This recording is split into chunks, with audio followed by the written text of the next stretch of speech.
Hello everyone and welcome to our मेरो school platform. हामी यस भिडियोमा फ्लुइड मेकानिक्सको chapter 1 fluid and its physical properties पढ्न गइरहेका छौं। सो पहिला हामी फ्लुइडको डेफिनेसनबाटै सुरु गरौं। Fluid can be defined as a substance that continuously deforms under the application of shear force. So यो कस्तो सब्स्टान्स हो त which due to application of shear force continuously deforms. So यसको लागि एउटा फ्लुइडको एलिमेन्ट हामी यसरी कन्सिडर गरौं। अब यो फ्लुइडको एलिमेन्ट जुन छ मैले यसमा एउटा फोर्स एप्लाई गरे, force P in direction tangential to the cross section area of this fluid element. Then के हुन्छ यो फ्लुइड एलिमेन्ट अब कन्टिन्युअस डिफर्मेसनमा आइहाल्छ ड्यू टु दिस फोर्स।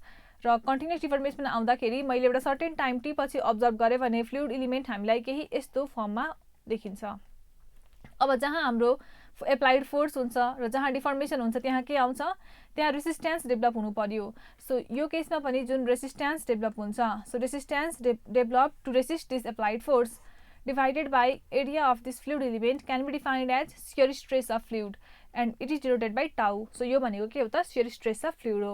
अब हामी जान्न खोजौं कि how is this fluid different from solids. So यो कुरा बुझेपछि हामी अझै पनि फ्लुइडको कन्सेप्टलाई भिजुअलाइज गर्न सक्छौं। अब फ्लुइड कसरी चाहिँ सोलिड भन्दा डिफरेन्ट हो। So for this again we are considering another solid element. So मैले फेरि एउटा सोलिड एलिमेन्ट कन्सिडर गरे। यो सोलिड एलिमेन्टमा मैले अब फेरि अघि जुन फोर्स एप्लाई गरे फेरि त्यही force P of same quantity से मैले एप्लाई गरे in direction again tangential to the cross section area. सोलिड्सको केसमा एउटा लिमिटिङ भ्यालु अफ स्ट्रेस हुन्छ, limiting value of shear stress मानौ मैले त्यसलाई PS ले इन्डिकेट गरे र जुन यो फोर्स P छ यो फोर्स P ले PS लाई ओभरकम गरेपछि मात्रै हामी यसमा डिफर्मेसन अब्जर्भ गर्छौं र त्यो डिफर्मेसन पनि एकदमै स्लाइट डिफर्मेसन हुन्छ। जस्तै फ्लुइडको केसमा के थियो त यो कन्टिन्युअस डिफर्मेसनमा आइहाल्छ due to application of this force, तर सोलिड्सको केसमा त्यस्तो हुँदैन। सो फर्स्ट कन्डिसन त यसले जुन छ यो PS लाई मिट गर्नु पर्यो, ओभरकम गर्नु पर्यो अनि मात्रै के हुन्छ यसमा डिफर्मेसन अब्जर्भ हुन्छ। र यो जुन PS छ that means limiting value of shear stress यो पनि डिपेन्ड गर्छ केमा त this depends upon the material property of this solid.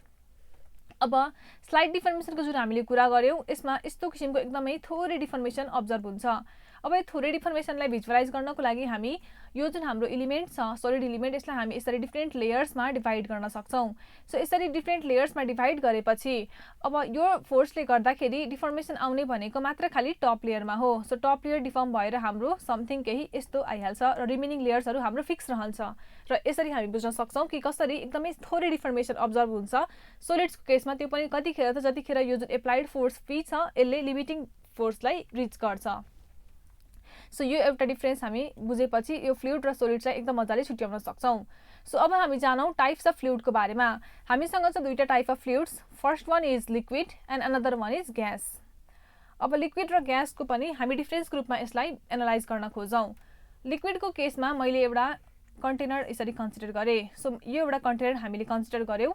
अब यो कन्टेनरमा हामी के गर्छौं लिक्विड फिल गर्दिन्छौं। सो मैले यो कन्टेनरमा मैले यति भोल्युम बराबरको लिक्विड यसरी फिल गर्दिए। सो अब यहाँनिर जुन भ्याकेन्ट सर्फेस छ र तलपट्टि लिक्विड सर्फेस छ यो भ्याकेन्ट र लिक्विड सर्फेसको बीचमा जुन यो एउटा फिल्म हामी हेर्न सक्छौं।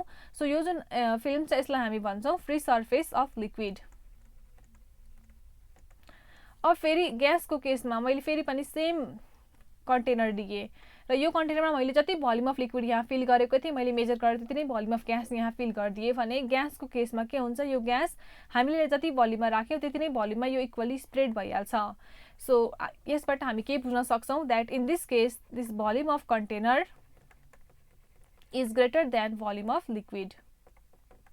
तर ग्यासको केसमा के छ, ग्यासको केसमा the volume of container is equal to volume of gas. So यो लिक्विड र ग्यासको आफ्नो प्रपर्टीले गर्दाखेरि यस्तो हुन्छ। अर्को मैले एउटा लिक्विडको एलिमेन्ट लिए। सो लिक्विडको एलिमेन्ट मैले यसरी एउटा लिए। सो यो लिक्विडको एलिमेन्टमा मैले लिक्विडको मोलिक्युल्सलाई हेरे भने यसमा लिक्विड मोलिक्युल्सहरु हामी हेर्न सक्छौं क्लोजली प्याक हुन्छ। सो यसरी लिक्विड मोलिक्युल्सहरु जुन छ अलि क्लोजली प्याक हुन्छ in comparison to gas molecule. अब ग्यासको फेरि मैले एउटा एलिमेन्ट अथवा एउटा सेक्सन हामी कन्सिडर गरौं। सो अब यसमा हामीले ग्यास मोलिक्युल्सलाई हेर्यौं भने यिनीहरु धेरै नै टाढा टाढा हुन्छ एकअर्कादेखि लिक्विडको केसमा। सो यसरी हामी यो मोलिकुलर डिस्ट्रिब्युसनको आधारमा पनि लिक्विड र ग्यासलाई छुट्याउन सक्छौं। अब किनकि यहाँनिर के छ त क्लोजली प्याक छ, क्लोजली प्याक भएपछि यहाँ के हुन्छ मोलिकुलर इन्टरेक्सनको रेट एकदमै हाई हुन्छ। सो हामी अर्को एउटा डिफरेन्स के लेख्न सक्छौँ द्याट लिक्विडको केसमा फ्रिक्वेन्सी अफ इंटरमोलिकुलर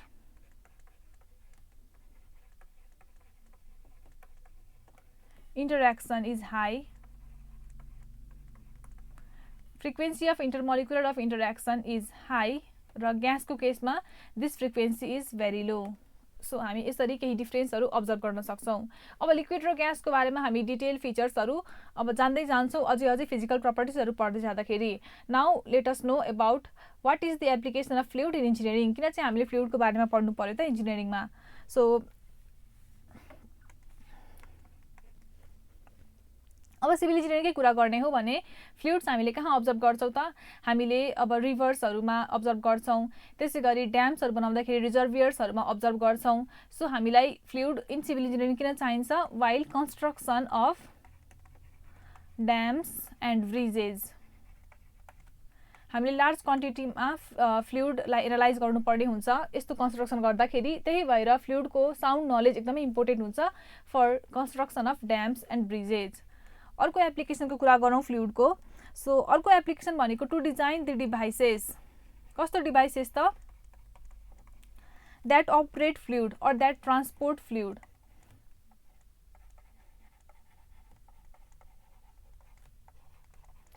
अब जस्तै एक्जाम्पलमा हामी टर्बाइन लिन सक्छौं, कुनै जेट इन्जिन लिन सक्छौं। सो त्यस्तो खालको इन्जिन्सहरुको काम के हुन्छ फ्लुइडलाई ट्रान्सपोर्ट गर्नु, र त्यस्तो डिभाइसेस डिजाइन गर्नको लागि पनि हामीलाई फ्लुइडको प्रपर्टीहरु एकदम राम्रोसँग थाहा भएको हुनुपर्छ। त्यस्तै अर्को एउटा एप्लिकेसन हामी भन्न सक्छौं for using the fluids as lubricants. अब ल्युब्रिकेन्ट्स कहाँ युज हुन्छ त जस्तै एक्जाम्पलको रूपमा इन्जिन्समा युज हुन्छ, त्यसैगरी प्रिन्टर्समा युज हुन्छ, अरु थुप्रो ठाउँ छ जहाँ यो लुब्रिकेन्ट्सहरु युज गर्ने गरिन्छ। लुब्रिकेन्ट्स भनेको के हो त फ्लुइडकै एउटा टाइप हो जसको विस्कोसिटी एकदमै हाई हुन्छ, र लुब्रिकेन्ट्स हामीले युज गर्नको लागि हामीलाई के थाहा हुनु पर्यो त्यसको प्रपर्टी थाहा हुनु पर्यो। दैट मीन्स कन्सिक्वेन्टली हामीलाई यहाँ पनि फ्लुइडको नलेज एकदमै चाहिँदो रहेछ। सो यस्तै अरु पनि एप्लिकेसन हुन्छ। अब हामीले च्याप्टर बुझ्दै जाँदाखेरि थाहा पाउँदै जान्छौं अझै एप्लिकेसनको बारेमा। अपकमिङ भिडियोमा हामी फिजिकल प्रपर्टिज अफ फ्लुइड्सको बारेमा पढ्ने छौं र यसरी नै यो च्याप्टरलाई कन्टिन्यू राख्ने छौं। Thank you.